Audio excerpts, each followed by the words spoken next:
Allez, c'est l'heure de notre débat pour parler des SCPI. C'est la 5e fois de l'année qu'on fait des débats et la 3e avec des acteurs historiques. Alors j'entends souvent la question en disant pourquoi avoir les acteurs historiques en plateau ?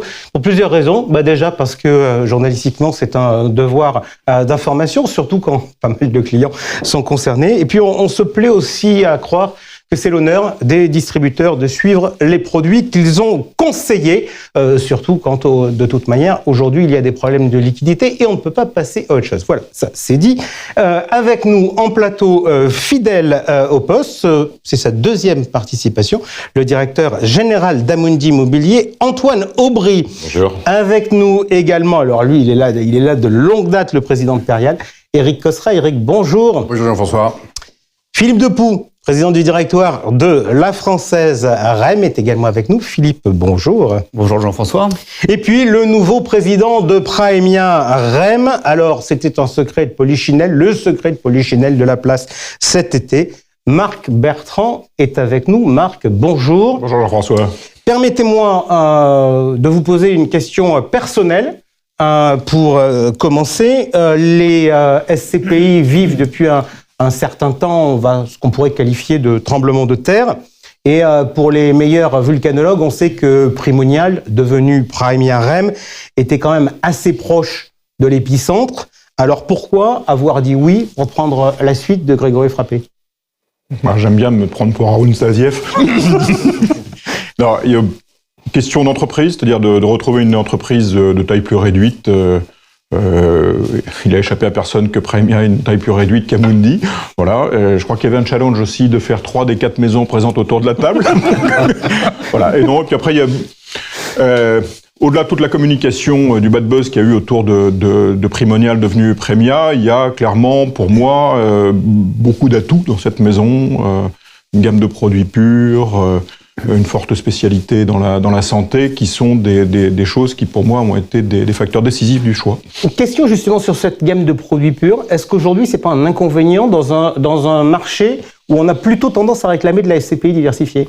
Je pense que ça dépend des distributeurs, ça dépend des situations de marché. Effectivement, dans un marché en phase de rebond, la pertinence ou comment dire les opportunités, elles existent à peu près dans toutes les classes d'actifs dans une phase de rebond. Maintenant, le fait d'avoir des produits purs, si on regarde dans le long terme, ce ne sont pas les mêmes facteurs de risque. Et la combinaison que l'on peut faire dans l'allocation entre différents produits purs laisse plus de liberté aux distributeurs et au client final de composer sa propre allocation. Donc moi, je pense que c'est quelque chose qui est porteur et sur lequel je ne souhaite pas du tout revenir. Dans les prochaines années. Et je ne souhaite pas du tout fusionner en clair les CPI entre elles pour en faire une énorme diversifiée. Ok, parfait. Allez, SCPI entre galères et opportunités, histoire de vous tenir jusqu'à la fin de cette émission, on traitera les opportunités enfin. On va donc, si vous le voulez bien, commencer par les galères. Je le disais, il y a le sujet de la liquidité. On va le regarder en détail, SCPI par SCPI, dans chacune de vos gammes. Je voudrais qu'on revienne, si vous le voulez bien, sur la boîte à outils. C'est l'avantage de vous avoir tous fidèles au poste en plateau, c'est que ça nous permet de suivre les dossiers et très sincèrement, cette crise, ça fait quand même un certain temps qu'on la suit. Je rappelle que c'était en juillet 2023 qu'on avait senti les prémices des annonces de baisse de parts qui avaient eu lieu dès la fin du mois. Donc on a regardé un certain nombre d'outils, on va les prendre les uns après les autres pour savoir comment ils marchent. S'ils marchent, si vous les avez mis en place. On va commencer par un sujet. C'était vous qui l'aviez lancé, Éric Cosra, à la fin d'une émission. Vous aviez dit on devrait essayer de faire un marché de gré à gré sur nos SCPI à capital variable, en faisant en sorte que des acheteurs et des vendeurs se rencontrent et se mettent d'accord sur un prix. Tout ça en dehors de la société de gestion. Aujourd'hui, est-ce que le marché est mûr ? Est-ce que vous voyez des opérations qui sont réalisables ou pas ? Alors, on a d'abord le sujet liquidité est extrêmement important. Il fait partie intrinsèque du produit SCPI, puisque la SCPI est le sous-jacent et le marché immobilier. Et donc, c'est une préoccupation de notre société de gestion de pouvoir régler les problèmes de liquidité quand il y en a. On n'a pas essayé de mettre en place un marché de gré à gré. c'est une option qui existe, mais qui n'a pas encore été mise en place par les sociétés de gestion. Ce qu'on a essayé de faire, c'est qu'on a essayé de traiter des blocs qui étaient détenus par des fonds de fonds et qui bloquaient les parts en attente, et donc essayer de trouver une contrepartie, notamment chez des marchés, chez des investisseurs institutionnels. Pour l'instant, on n'a pas réussi. Le marché n'est pas encore complètement mûr, et en fait, pourquoi ? Parce que acquéreurs et vendeurs ne se sont pas entendus sur les prix, et donc il n'y a pas eu de transaction qui a été réalisée en dehors de la société de gestion sur ce point-là. Autrement dit, ce que vous êtes en train de me dire, c'est que si le prix baisse trop fortement, le vendeur n'est plus vendeur. Exactement. Antoine Aubry, sentiment, là aussi, est-ce que vous avez essayé ? Est-ce que vous avez la même analyse qu'Éric sur les blocages ? Alors j'ai exactement le même constat qu'Éric. L'absence d'un cadre clair ou d'une organisation très claire sur comment gérer ce type de confrontation entre un acheteur et vendeur fait que, en fait, non, il n'y a pas nous on n'a pas eu de transaction réalisée sur un mode de gré à gré. Ce qui est un regret, parce que tout ce qui peut permettre de fluidifier justement la liquidité part serait un plus. Mais en tout cas, chez nous, on n'en a clairement pas constaté. Philippe Depoux, vous faites exception, vous ? Alors effectivement, on a fait exception puisqu'on a réalisé une opération cette année. On a pu constater surtout une opération de gré à gré sur des parts de SCPI de la Française. Je rejoins le constat de mes camarades. Il y a de l'appétit. On a pu constater, on a pu nous faire remonter des souhaits d'institutionnels susceptibles d'acheter des parts de SCPI avec des cotes, dans la mesure où les sous-jacents étaient analysés et considérés comme solides. Simplement, tout le monde a attendu l'atterrissage des valeurs. On a eu une petite déception à mi-année 2024 avec des valeurs qui ont continué à baisser. Et ça a freiné le mouvement qui était, à mon avis, initié sur ces opérations de gré à gré. Donc, on en a constaté une à la Française. Et avec forte décote ou pas par rapport au prix affiché ? Non, une quinzaine de %. D'accord. Une quinzaine de %. Et on parle d'une opération, on va dire, un petit peu supérieure à 10 millions. D'accord, mais c'est grosso modo, on est plus proche de la valeur de réalisation que de la valeur de reconstitution lorsqu'on fait ce genre d'opération. Oui, et mon sentiment, c'est que, on en parlera tout à l'heure, mais l'atterrissage des valeurs devrait favoriser des opérations de gré à gré sur le marché. Il y a aujourd'hui des échanges qui existent et il y a des réflexions sur, finalement, rapprocher les points de vue entre des porteurs de parts qui sont maintenant bien mûrs pour vendre, institutionnels, et d'autres qui s'y intéressent. Et donc l'atterrissage des valeurs était un préalable à une redynamisation de cette partie-là. Marc Bertrand. Bon, je peux dire ce qui a été dit, qui est tout à fait vrai. Les ingrédients pour qu'un marché de gré à gré, un marché en général fonctionne, c'est d'avoir des acheteurs, des vendeurs, il y a des vendeurs, des acheteurs, il commence à y en avoir, de la confiance, c'est-à-dire de la visibilité sur les valeurs, et puis il faut de l'intermédiation, c'est-à-dire que le dortoir autogéré, ça marche assez mal, donc en fait, il faut des professionnels qui rapprochent les points de vue des acheteurs, des vendeurs, une organisation qui se met en place.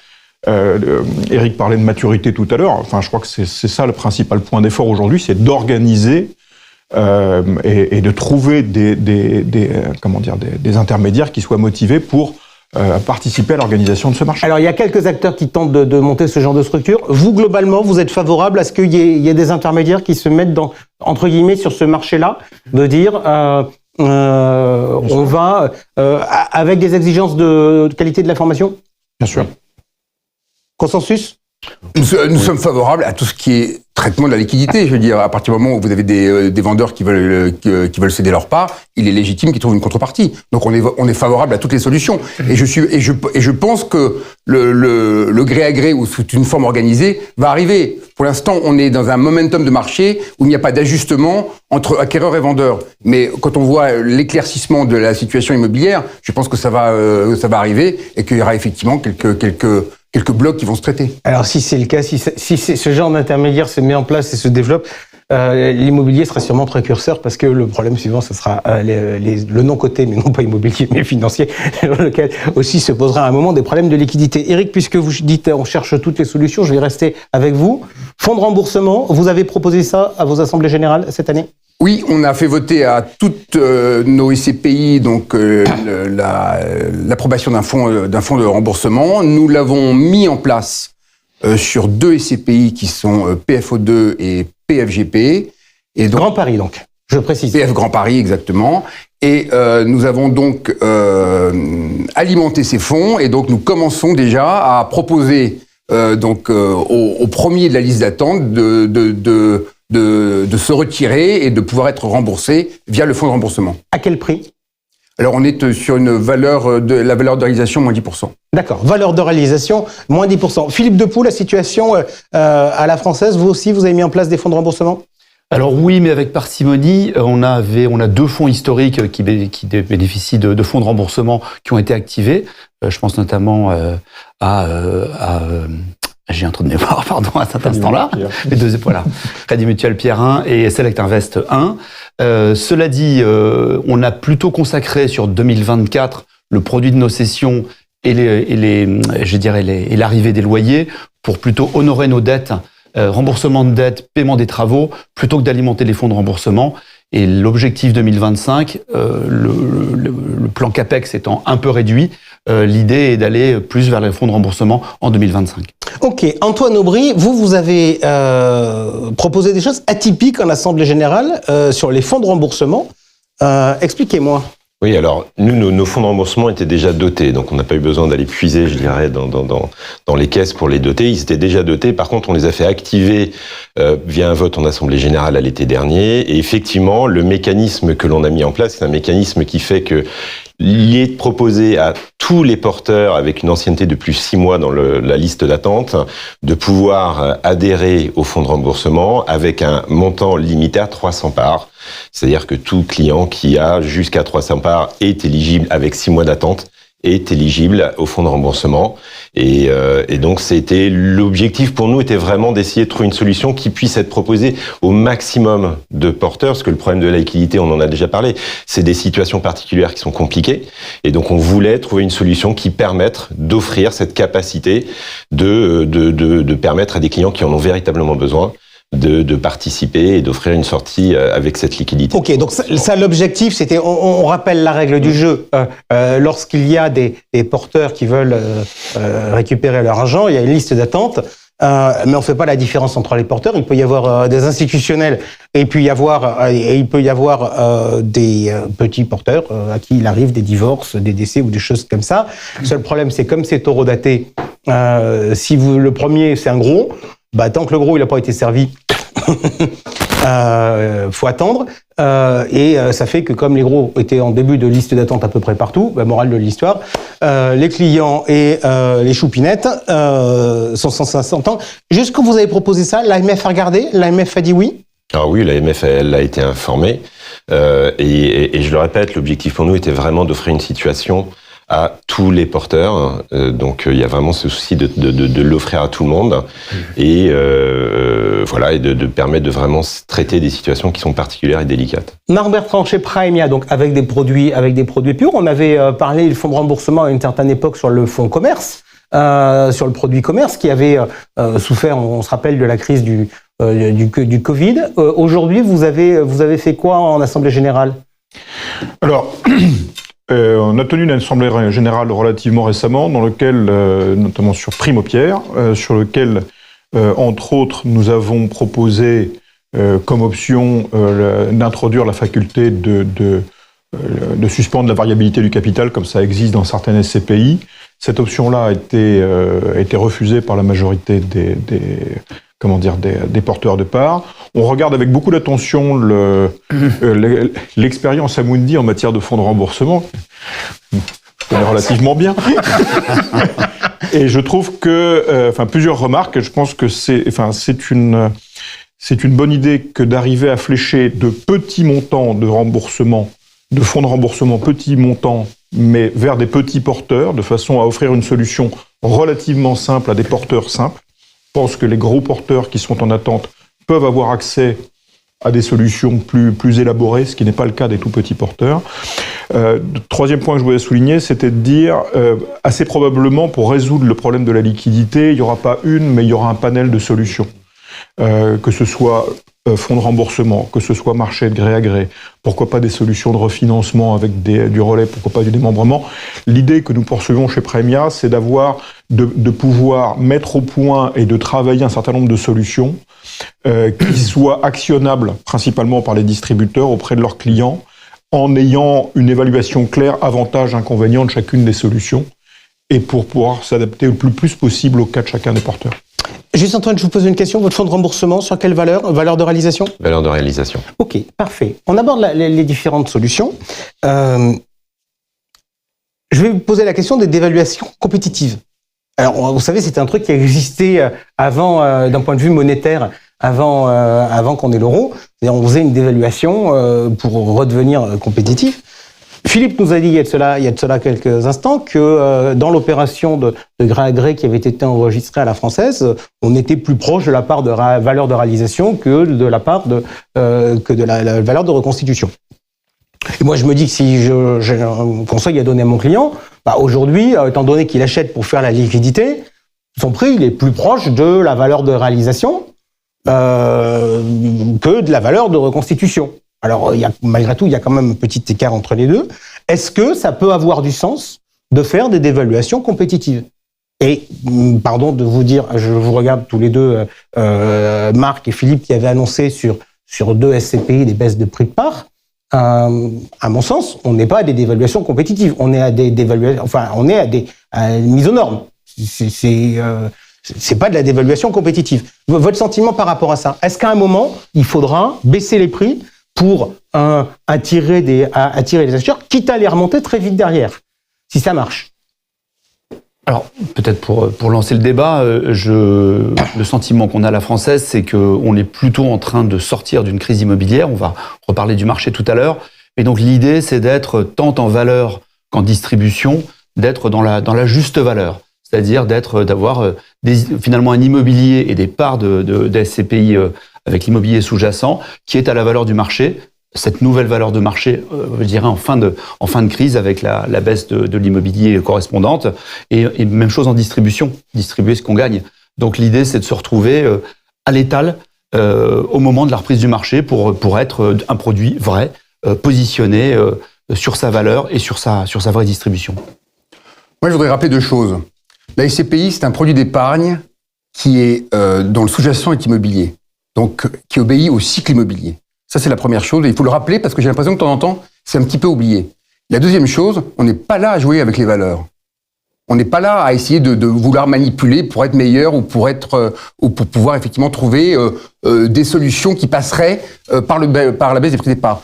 Nous avons des expertises, nous alignons sur l'expertise et nous prenons des décisions par rapport aux expertises. Et le fait qu'il y ait maintenant 2 expertises semestrielles et qui seront expertisées par des experts indépendants permet de répondre au sujet du cycle immobilier qui va être beaucoup plus erratique qu'il ne l'a été par le passé et qui nous permet de mieux coller à nos valeurs d'expertise et de pouvoir indexer nos prix de part sur ces valeurs d'expertise déterminées par des experts indépendants. Ok. D'autres commentaires? Jusqu'à assez largement, c'est-à-dire que c'est déjà assez compliqué d'arriver à expliquer pourquoi, comment, la baisse des valeurs. Voilà. Et aujourd'hui, le point essentiel, c'est d'avoir la pédagogie et les explications claires pour expliquer cette baisse des valeurs. S'acheter un rendement facial par une dévaluation compétitive, d'abord, je trouve que c'est contre-productif du point de vue de l'explication. Et puis, c'est un peu se fiche de la figure des gens qui sont là. C'est comme de communiquer sur un rendement.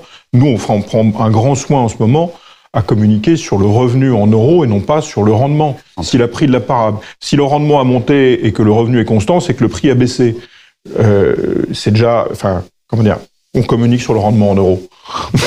Ok, allez, justement, on va regarder la situation sur les parts en attente. Là, on vient de regarder la boîte à outils, donc on a vu qu'il y avait plein de choses qui, pour l'instant, fonctionnaient plus ou moins bien, mais éventuellement, on sait pas ce qui va se passer en 2025. Déjà, on sait pas ce qui va se passer cette nuit, donc en 2025, on va peut-être pas trop se plonger. Juste un petit point très pratique.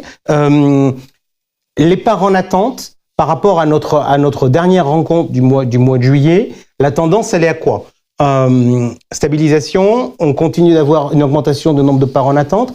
Marc Bertrand, que se passe-t-il chez vous selon les différentes typologies Tendance, c'est vraiment la stabilité, mais j'allais dire surtout la sédimentation, c'est-à-dire que les flux de sortie sont très très faibles, mais comme il n'y a pas de flux d'entrée, ça croît très lentement. Mais les phases, on va dire les bouffées de sortie qu'on a connues il y a un an, aujourd'hui c'est tari, c'est-à-dire que aujourd'hui les flux de mise en vente émanent pour une très large partie de succession, pour faire simple. Juste puisqu'on évoquait les produits bureaux, est-ce que vous voyez des différences fortes dans l'appétence entre, par exemple, le secteur du bureau et le secteur de la santé chez vous ?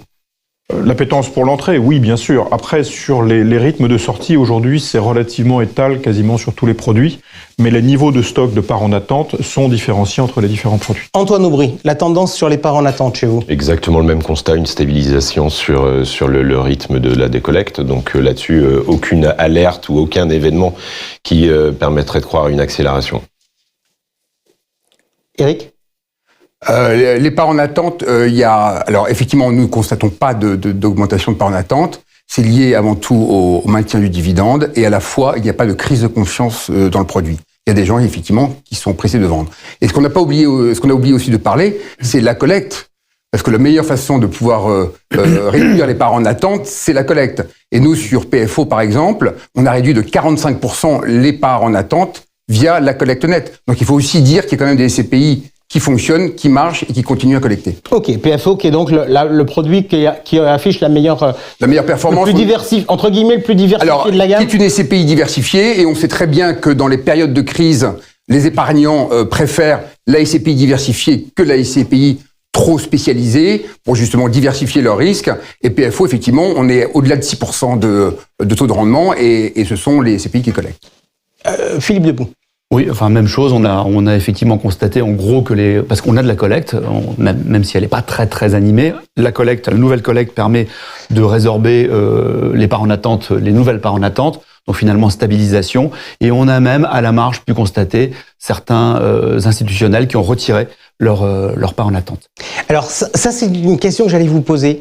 Quand on baisse les prix de part, est-ce que c'était quand on a baissé les prix de part, puisque vous avez baissé le prix de part d'une au mois de septembre, ou est-ce que c'est de manière générale parce que l'une des façons de vider le carnet d'ordre, qu'on avait d'ailleurs évoqué sur ce plateau, c'était certes que soit on rembourse les gens avec des fonds de remboursement, soit on trouve des nouveaux acheteurs pour les parts, soit c'est qu'il y a des gens qui sont dans le carnet d'ordre et qui se disent maintenant je ne suis plus dans le carnet d'ordre parce que j'avais un problème de liquidité, j'ai pas réussi à le résoudre et puis j'ai eu ma liquidité ailleurs, donc je peux continuer à garder le produit. C'est ça, c'est-à-dire qu'effectivement on a constaté un retrait, on dirait, de parts en attente sur Grand Paris Patrimoine, sur lequel on a baissé la valeur de part, également sur d'autres, mais un mouvement un peu centré sur celle-ci. Vous avez eu à peu près le même type de réaction Assez peu de sorties. C'est un peu toute la limite de la notion du registre chronologique des parts en attente, c'est-à-dire des ordres de retrait, c'est-à-dire que quand on est dans la file d'attente, finalement le rang est fixe et puis on conserve finalement ce droit à la sortie et il n'y a pas d'incitation à retirer l'ordre. Finalement, c'est assez confortable de garder son ticket dans la file et puis d'avoir l'option de dire non quand on le souhaite. Voilà.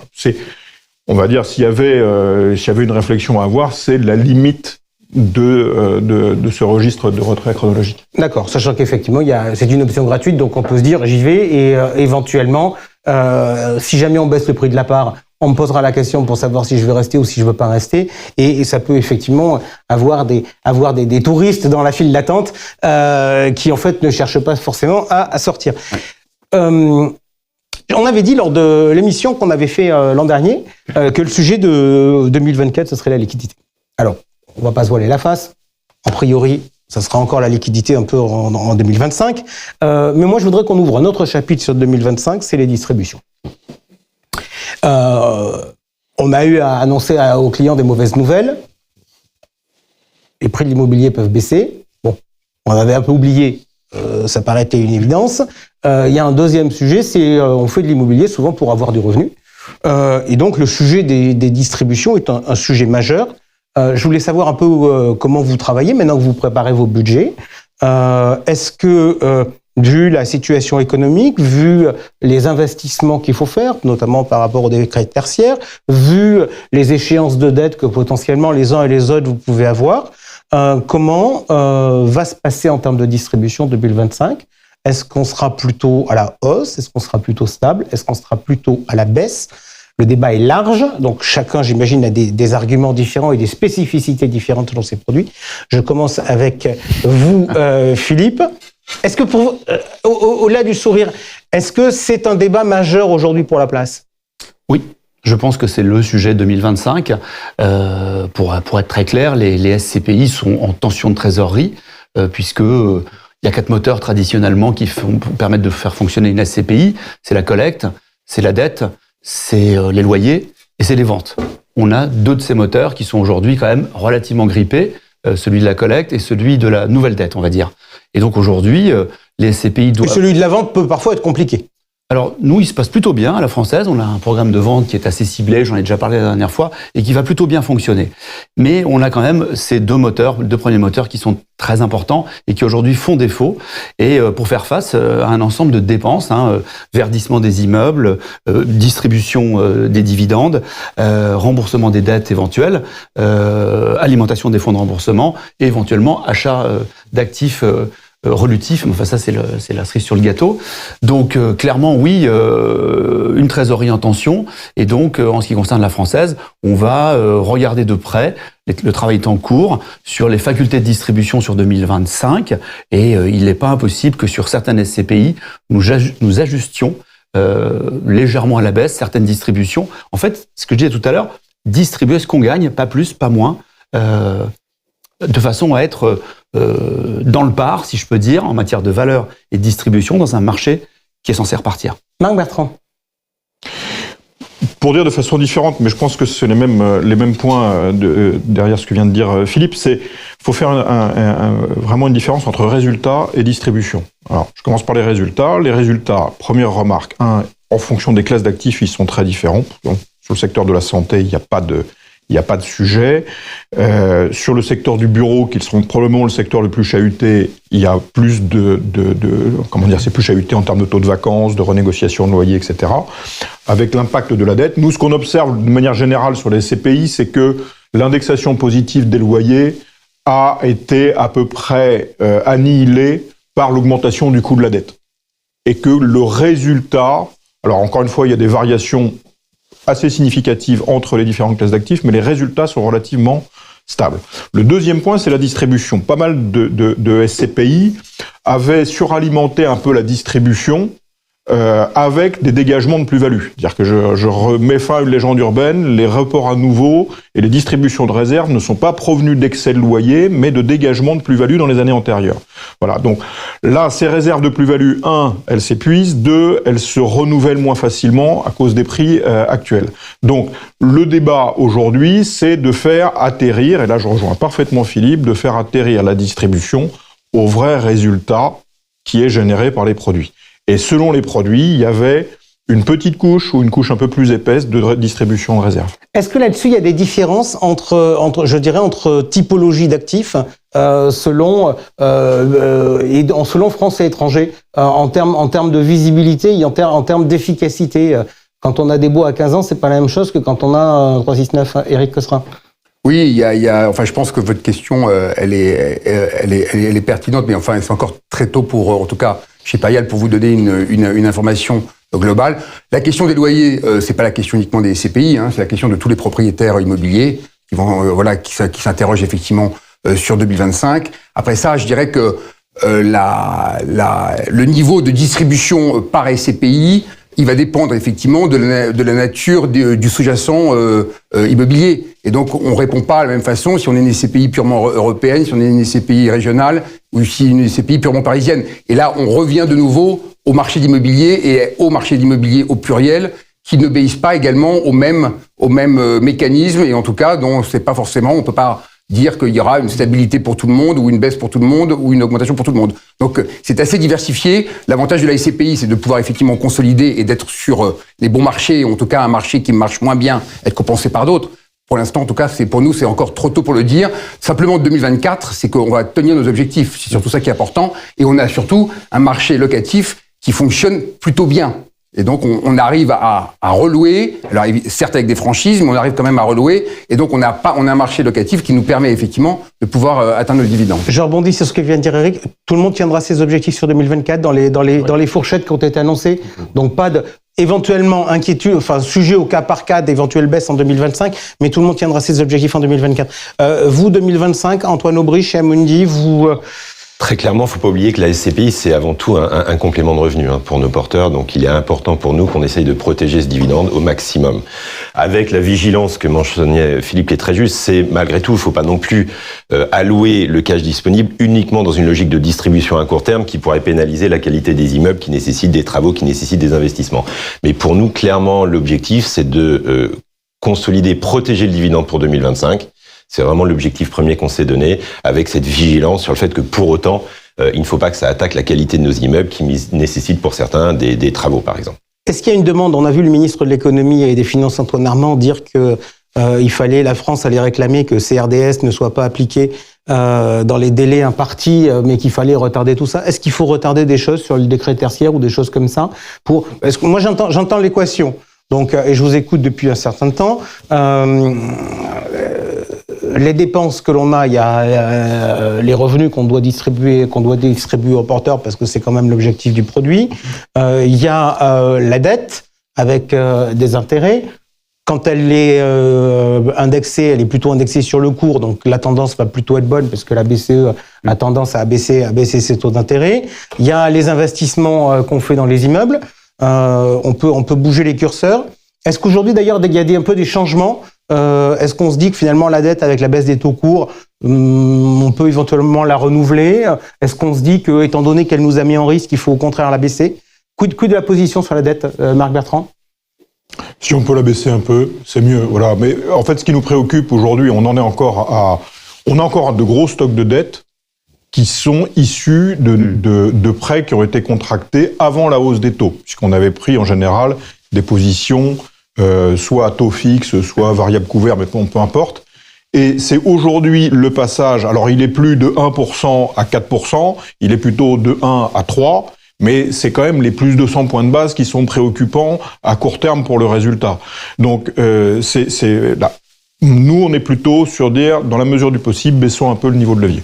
Ok. Est-ce qu'on se dit d'ailleurs que j'ai évoqué la baisse des taux courts, la BCE nous disait tout à l'heure Florent et Royal Aubard sur une future baisse au mois de décembre. Est-ce qu'on se dit qu'Éric Cosra qu'il y a quand même une bonne nouvelle, c'est que la concurrence des comptes à terme va très largement disparaître? C'est indéniablement une bonne nouvelle. C'est une éclaircie pour nos produits et puis pour beaucoup de produits d'épargne. Ça va nous permettre d'être beaucoup plus compétitifs en 2025.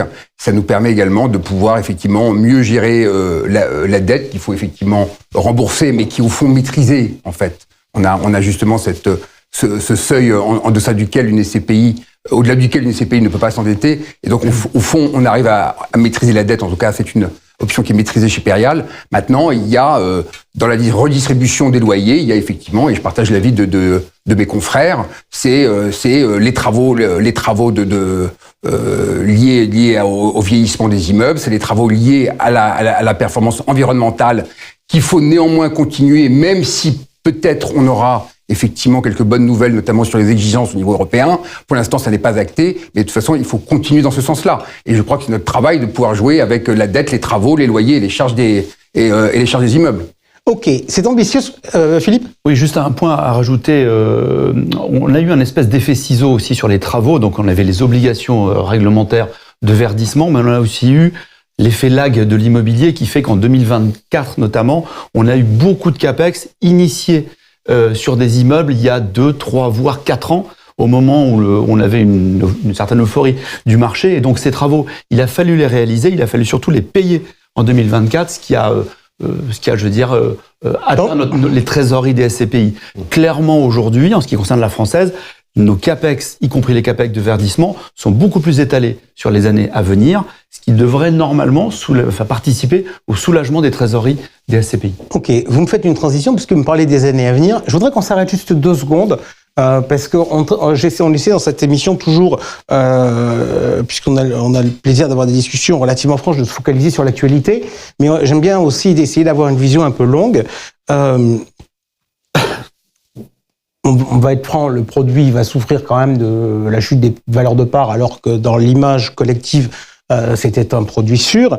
Et si j'ai voulu qu'on ouvre ce sujet sur les distributions, donc on a beaucoup parlé en en euros, mais il y a aussi le phénomène du pourcentage. Quel est le rendement, je dirais, normal de l'immobilier? On voit qu'il y a beaucoup de produits qui se lancent, on parlera dans quelques instants dans les opportunités de ce que vous faites, mais on voit des taux affichés de 6, 5, 7%, etc. Est-ce que c'est tenable pour l'immobilier? Est-ce qu'on se prépare des désillusions futures? Donc, si on traite le sujet d'un point de vue technique, Antoine Aubry, pour vous, le rendement normal de l'immobilier, c'est quoi? Alors, de dire est-ce que c'est le rendement qu'on trouve aujourd'hui sur le marché, je ne pense pas. Je pense qu'aujourd'hui, il y a un contexte qui fait qu'il y a un opportunisme qui permet de faire des investissements à des rendements bonifiés. Et maintenant, si on raisonne sur un horizon beaucoup plus long, en imaginant qu'on a une stabilisation de l'inflation sur un niveau autour de 1,5% peut-être, qu'on va avoir une détente sur les taux d'endettement et que on va finir à avoir aussi une confiance des marchés sur la qualité des produits sans risque, type LOA T10 ans en France, je pense que non, on va être sur un rendement qui va être un peu plus bas que ce que l'on voit aujourd'hui. Alors, les références, pour donner des chiffres, je mettrai une fourchette entre l'ultra prime, donc le haut de qualité sur des niveaux de 4, et pour arriver sur un immobilier qui pourrait être jusque sur du 6%. Donc voilà ce qui pour moi serait une fourchette d'un rendement immobilier sur du long terme qui me semblerait décent dans un contexte stabilisé. Philippe Depont. Je rejoins complètement ce point-là. C'est le positionnement des SCPI aussi. Si on est sur un immobilier, on va dire, avec un environnement de risque maîtrisé, la fourchette de taux, alors on peut toujours discuter, mais moi je l'avais plutôt fixé à 4,50 jusqu'à 6,25, 6,50. Je considère qu'au-delà de 6,50, on est sur des produits risqués. Et donc, et on le voit aujourd'hui sur les quelques acquisitions qu'on fait. Voilà, un actif, que ce soit du bureau, que ce soit de la logistique, que ce soit de la santé, que ce soit du commerce, quand c'est au-delà d'un certain niveau, c'est que c'est risqué. Donc quelque part, il y a un effet d'aubaine qui, à mon avis, va retomber relativement rapidement. Marc Bertrand. Niveau normal, c'est toujours relatif. C'est-à-dire que on voit bien d'ailleurs dans les flux et les reflux de collecte qui sont beaucoup dictés par l'environnement de taux, et donc les produits de taux, alors que ce soit le contrat en euros, le livret A ou d'autres produits obligataires, sont en fait les jauges comparables. On dit, les grands assureurs disent en général l'immobilier, pour payer l'illiquidité et le risque spécifique, doit rapporter de l'ordre de 200 points de base de plus que l'OAT. Alors ça amène plusieurs questions. D'abord, qu'est-ce que c'est pour un particulier l'équivalent du raisonnement? Moi, j'aurais tendance à dire qu'il faut quand même bien 200, 300 points de base de plus que le rendement sans risque.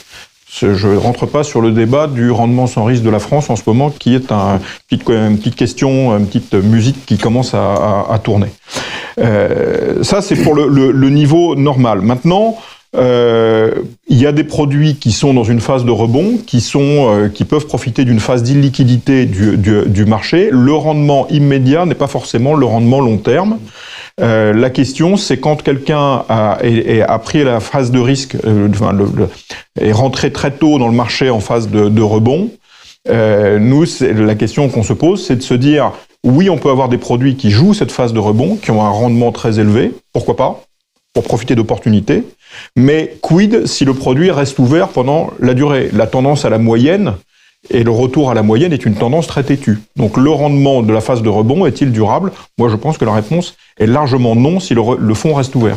Juste, je rebondis sur ce que vous dites. Ça veut dire quoi? Ça veut dire qu'il va falloir qu'on fasse que la SCPI, certaines SCPI deviennent des produits à fenêtre? C'est quelque chose qui, aujourd'hui, dans ces phases particulières de marché, c'est quelque chose qui, pour nous, en tout cas, est un point d'attention et même qui nous donne des idées.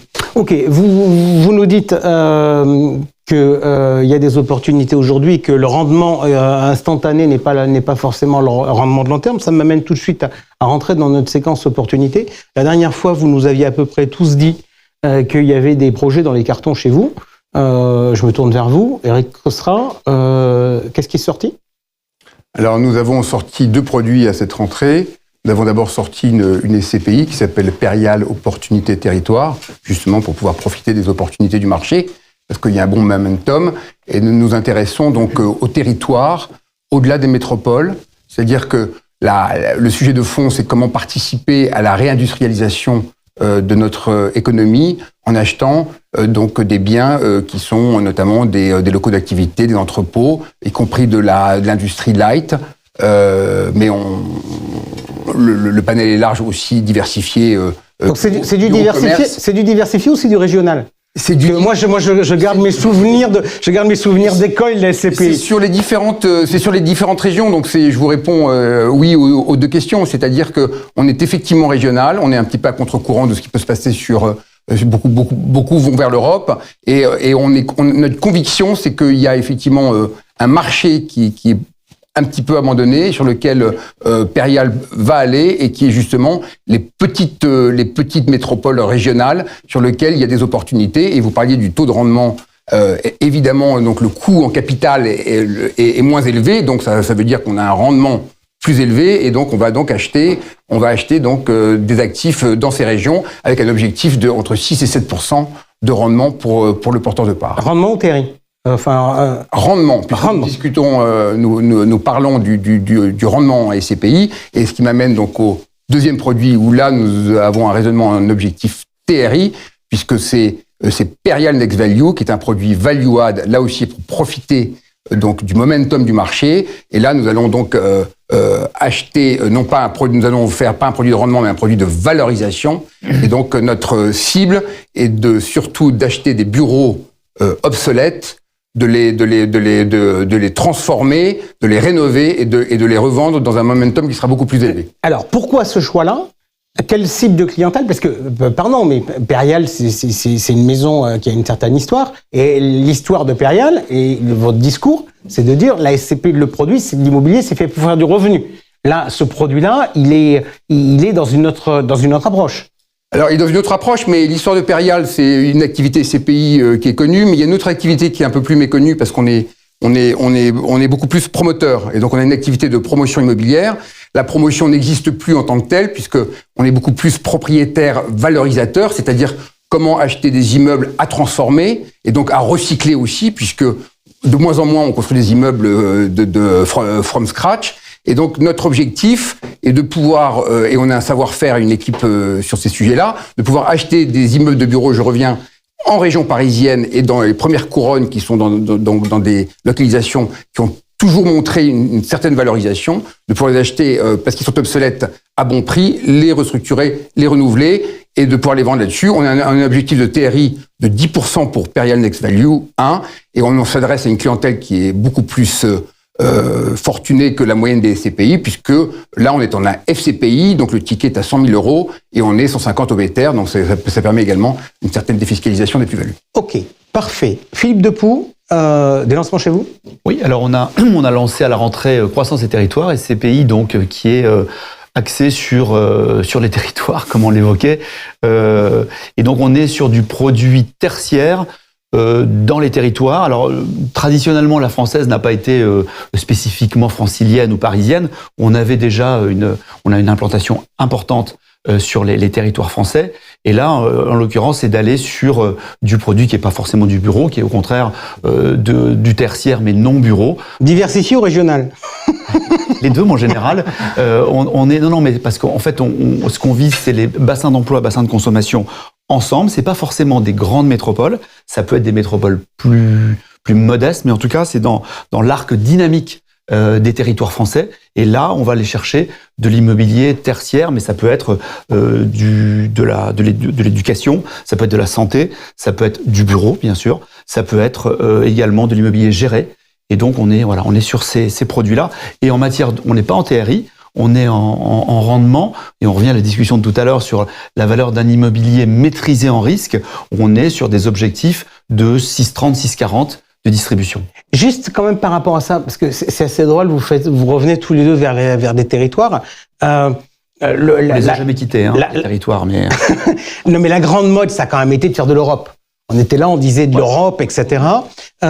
Comment on m'explique ce retour vers les territoires? C'est juste un sujet d'opportunité, c'est un sujet finalement d'attente clientèle, en se disant aujourd'hui, dans des environnements qui sont un peu perturbés, les gens ont peut-être plus envie d'investir à côté de chez eux que d'investir à l'autre bout du monde. Non, je pense que c'est plutôt... Vous réfléchissez, vous avez un nouveau produit ou pas, Antoine? Non, on espère sortir en 2025 effectivement aussi une nouvelle SCPI avec cette approche très diversifiée. Et pour répondre à votre point, en fait, c'est surtout que historiquement, sur les 10, 15, 20 dernières années, on a fait beaucoup de bureaux.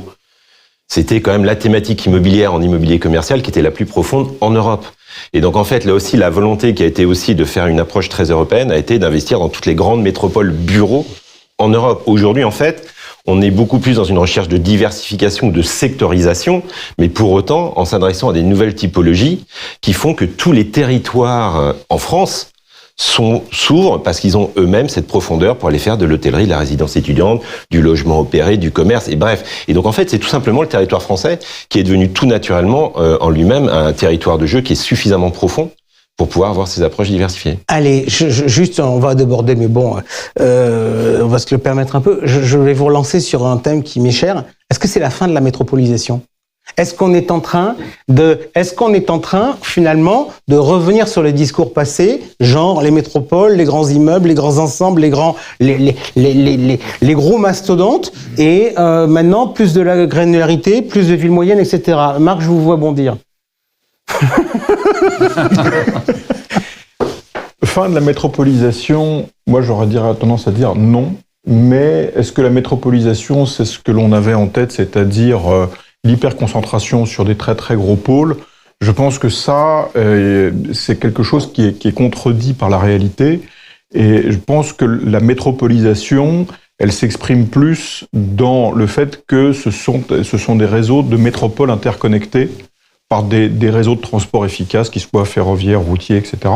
Et là-dessus, c'est quelque chose qui participe du dynamisme des grandes régions, enfin des grandes métropoles françaises. Moi, je ne crois pas tellement au bureau dans la toute petite ville ou à la campagne. Par contre, le bureau dans les grandes métropoles de province, on a bien vu que ce soit en termes de taux d'occupation, de valeur, etc., c'est quelque chose de très résilient. Ok, Et je rajouterais, en fait, il y a aussi des nouvelles thématiques immobilières qui sont en fait assez jeunes, hein. Le life science, le data center, les résidences étudiantes, tout ça sont des nouveaux produits immobiliers qui ont fait que ça ouvre aussi des niveaux de territoire d'investissement qui n'étaient pas dans nos cibles il y a 10 ans. Première, bientôt des lancements ?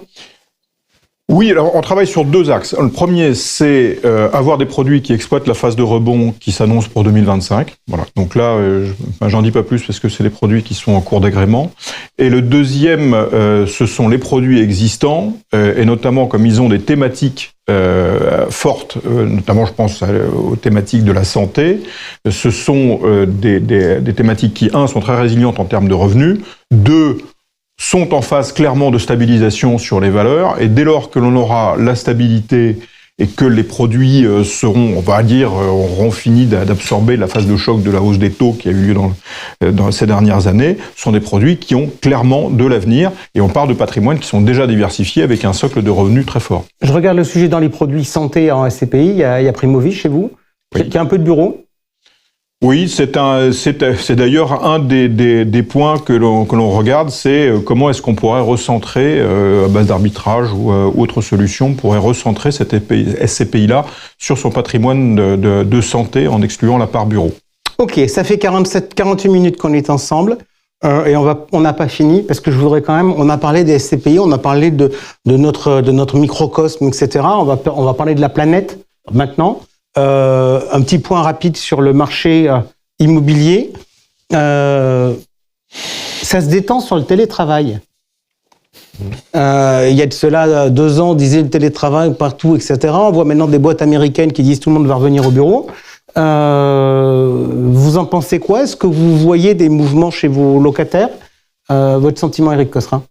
Moi, mon sentiment, c'est que tout est cycle et qu'on a effectivement eu ce lancement du télétravail suite au confinement, suite à l'émergence des nouveaux outils technologiques aussi que nous ont vendus également ces sociétés américaines, ces GAFA, et qui ont enterré le bureau. Et on voit bien le pragmatisme américain qui est de revenir quand ça va moins bien et que tous les collaborateurs reviennent au bureau. Moi, je suis convaincu de ça. Moi, je crois beaucoup au secteur bureau. Simplement, c'est qu'il connaît effectivement une passe plus compliquée, qu'il y a eu beaucoup d'investissements qui ont été faits sur le bureau, et donc il y a forcément une diversification. Mais c'est le secteur le plus important de l'immobilier, c'est le secteur le plus rentable de l'immobilier, et donc il va revenir. Et on voit bien également que, alors on peut pas le voir nous directement à travers nos locataires, le retour au télétravail, parce que ça veut donc dire avoir beaucoup plus d'informations sur la vie de nos locataires. Ce qu'on voit bien, c'est que le marché quand même locatif fonctionne, c'est-à-dire qu'on voit qu'il y a quand même certaines demandes des entreprises, Et donc, c'est certaines demandes des entreprises, c'est aussi parce qu'elles vont avoir besoin de locaux supplémentaires. Et ce que je pense aussi, ce qu'on va voir arriver de nouveau en termes de cycle, c'est que les entreprises et les grosses entreprises qui auront bien serré le télétravail vont avoir des problèmes des besoins de locaux, parce qu'elles ont justement serré souvent sous l'aide du directeur financier pour pouvoir réduire les coûts, et donc elles vont de nouveau avoir besoin de surfaces supplémentaires. C'est peut-être une tendance pour 2025 et 2026, mais en tout cas, je crois fondamentalement à la fois au bureau comme lieu de partage et de travail en commun des collaborateurs, et également comme support d'investissement et comme secteur d'investissement. Et oui, il faut continuer, et nous allons continuer à investir dans le bureau, notamment à travers Perial Next Value. Antoine Aubry, l'état du bureau, vous voyez les choses comment? Parce que il y a la bonne nouvelle, c'est le télétravail. On va être honnête, il y a quand même une nouvelle qui est pas géniale, c'est la situation économique européenne. On peut pas dire que ça soit la fête au village. Alors c'est clair. Après, le télétravail, pour moi, ça fait penser à une autre notion qui est la productivité. Aujourd'hui, le sujet, pour la raison pour laquelle certaines entreprises font un retour en arrière sur le télétravail, c'est tout simplement parce que il y a besoin de retrouver un certain niveau de productivité. Et dans un contexte justement tel que le nôtre, on a besoin d'assurer que nos entreprises puissent avoir la meilleure productivité possible. Donc c'est plutôt une défense de notre économie, de la santé de nos entreprises, qui fait que dans certains cas, effectivement, il y a des locataires qui ont décidé de revenir en arrière et de rechercher des surfaces, ou en tout cas de rapatrier un peu plus de leurs équipes. La réalité, c'est que le télétravail va continuer à exister. On ne va pas arrêter le télétravail. Pour autant, il va y avoir peut-être une recherche d'un meilleur équilibre sur est-ce que c'est une journée par semaine, une journée et demie par semaine. Donc oui, pour nous, acteurs de l'immobilier, c'est plutôt une bonne chose. Pour autant, il faut rester prudent parce que je pense que va y avoir quand même une polarisation sur les vrais pôles bureaux de demain. C'est-à-dire qu'on va retourner autour de la concentration sur la qualité des services offerts, l'attractivité, sur l'accessibilité. Et donc, il y a certains pôles du bureau qui vont continuer à souffrir. Je pense que c'est indéniable. Et par contre, il y en a d'autres qui vont se renforcer encore plus, Paris Intramuros par exemple, et d'autres qui vont peut-être pouvoir enfin se redévelopper et retrouver des niveaux qui sont des niveaux normaux. Je pense notamment au secteur de la défense. Donc on vit ce jeu effectivement de déplacement des flux de salariés. Certaines zones vont être désertes. La défense, on arrive à nouveau à louer? Oui. Et surtout, l'enjeu qu'on avait évoqué sur le débat, c'était la capacité qu'on avait à faire venir des petites et moyennes entreprises qui étaient dans le reste de la périphérie. Donc ça se voit relativement bien parce que c'est la taille des prises est moins grande que quand c'est un siège social. Alors la force en fait du marché de la défense, au-delà de concentrer tous les critères d'accessibilité, de qualité de service, restauration et autres, c'est qu'en fait vous avez un marché qui est extrêmement complet sur la capacité à offrir des grandes surfaces, des petites surfaces, des locaux prime, des locaux plus économiques et beaucoup plus abordables pour les locataires. Donc en fin de compte, vous avez toutes surfaces qui peuvent correspondre à tous les types de demandes. Donc oui, ça va renforcer l'attractivité de la défense. Philippe Depeau, votre sentiment sur le marché immobilier, je voudrais qu'on parle avec vous des transactions. Vous nous avez dit tout à l'heure que vous aviez un programme d'arbitrage que vous alliez mener à bien cette année. Où est-ce qu'on arrive? Quels sont les actifs qu'on arrive à vendre? Quels sont les actifs que l'on n'arrive pas à vendre? Est-ce qu'on arrive à vendre au prix d'expertise? Votre sentiment là-dessus? Alors, effectivement, on a un programme qui, s'il se déroule conformément à nos attentes, sur 2024, on aura cédé, les deux chiffres sont très importants, environ 500 millions d'euros, mais en 80 opérations. Donc on est sur de la taille unitaire petite, c'est ce que j'avais dit dès le début. On s'est positionné sur des actifs liquides, donc qui n'avaient pas de souci particulier locatif, pas de souci de taille et relativement facile à comprendre. On a attiré sur ce marché-là les nouveaux investisseurs que sont les family office, on va dire les riches individuels et les petits investisseurs institutionnels. Ça a bien marché. Et la tendance de fin d'année, moi je trouve, c'est que petit à petit, on voit des opérations de taille unitaire un peu plus importantes. On n'est pas sur les 200-300 millions, mais on commence à voir des choses qui bougent sur entre 50 et 100 millions. Donc, et on est aux valeurs d'expertise. C'est simple, nous, on retire de la vente quand on n'est pas aux valeurs d'expertise. On pourra noter que les valeurs d'expertise ont atterri, mais elles ont atterri à des niveaux qui sont le reflet du marché d'aujourd'hui. Tu parlais de stabilisation de marché tout à l'heure. Donc ce process fonctionne plutôt bien et on le continuera sur 2025. Un point simplement sur le marché locatif qui est évoqué tout à l'heure. Moi, on est au quotidien, on constate que les entreprises ont aujourd'hui une idée assez précise de ce qu'elles veulent en matière de surface. Ça a beaucoup flotté depuis le Covid et depuis les confinements sur j'en prends beaucoup, j'en prends pas beaucoup, je rends beaucoup de surface. La réalité du moment, c'est que les restitutions de surface sont assez limitées, et que les négociations avec des locataires, ils arrivent en général avec des idées assez précises de la surface dont ils ont besoin dans nos propres locaux, et on arrive en fait à les garder, nos locataires, modulo des négociations, modulo quelques mesures d'accompagnement, modulo la possibilité de mettre en bureau opéré une petite partie des surfaces qu'ils ne peuvent pas encore nous rendre parce qu'on est en cours de bail, et globalement, ça procède à une certaine liquidité du marché locatif. Donc je trouve ça assez positif. Marc Bertrand, on a parlé du bureau, vous nous parlez du reste ? Sur le bureau, clairement, il y a des tendances et des cycles. La tendance, moi je partage, c'est synthétisé en disant que on reviendra pas avant le télétravail. Donc la tendance, c'est que le télétravail s'est installé et donc à croissance constante, croissance du PIB constante, on consomme un peu moins de bureaux. L'écart sur la demande placée, il est de l'ordre de 15 à 20%. Voilà, sur l'Île-de-France, c'est à peu près ça l'équation. C'est à croissance constante, à peu près 15 à 20% de moins sur le bureau. Effectivement, le deuxième point, c'est les cycles ne sont pas les mêmes selon qu'on est sur le marché du résidentiel, de la santé, du bureau, etc. Donc aujourd'hui, il nous semble que les cycles qui sont basés purement, quelque part, le tracteur principal de la demande de bureau, je le disais, c'est le PIB. Le tracteur principal de la demande, par exemple en immobilier de santé, il est essentiellement démographique, vieillissement de la population, santé de la population, et il est très décorrélé du cycle du PIB finalement, parce que quand on a notamment une maison de retraite, elle n'est pas, elle est liée globalement, la demande est liée à la solvabilité de la demande et au vieillissement de la population, pas à la croissance et à la productivité. Ok. Et si on regarde aujourd'hui, donc les marchés, on n'a pas du tout parlé du commerce. Le commerce, ça va comment actuellement ? Ça va plutôt. En fait, le commerce, il a subi le commerce bashing, comme on disait, il y a plutôt presque une dizaine d'années maintenant.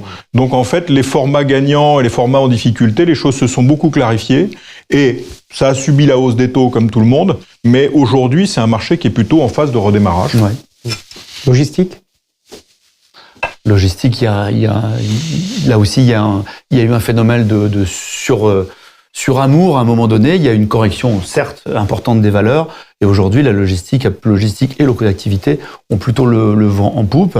Il y a un déficit de produits, mais là aussi, il y a une évolution des marchés. Les méga entrepôts ne sont plus forcément très à la mode, comme les campus bureaux ne le sont plus. En revanche, de la logistique, on va pas parler du dernier kilomètre, mais périurbaine, trouve preneur, et il y a une bonne dynamique sur ce marché. Nous, on est acheteur en logistique pour une de nos SCPI qui fonctionne plutôt bien en collecte, Opportunité Immo. On a du mal à trouver des produits, vraiment. Ok. Je pense qu'on a traité pas mal de sujets, à la fois sur les sujets galères, c'est-à-dire le sujet de la liquidité, mais à la fois sur le sujet des opportunités, des lancements de produits et de l'état du marché immobilier. J'en conclus que le terme que tout le monde souhaiterait pour 2025 sur la CPI, c'est normalisation. Merci en tout cas à tous les quatre d'avoir été avec nous. On se retrouve en 2025 et on se retrouve, nous, lors de notre prochaine émission. Ce sera début décembre. Salut.